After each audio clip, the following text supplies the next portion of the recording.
Welcome to the Banker Lamp. Please enjoy the video. You'll start by confirming the exact fonts used in the presentation so embedding works. Once done, install any missing fonts to your system.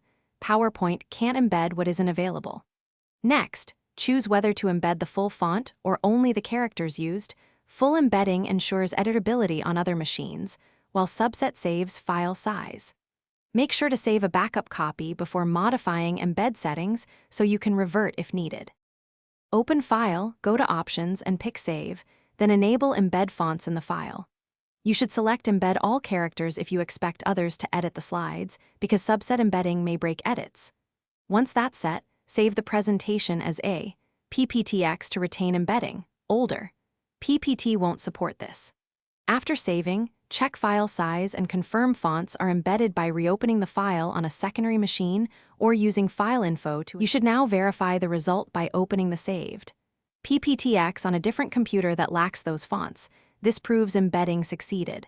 If text still substitutes, convert problematic text to shapes or outlines as a last resort, noting that this prevents text edits.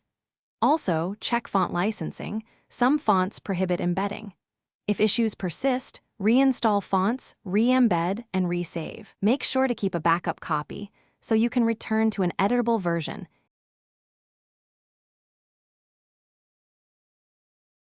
Thanks for watching. If this was helpful, leave a like and consider subscribing. See you next time.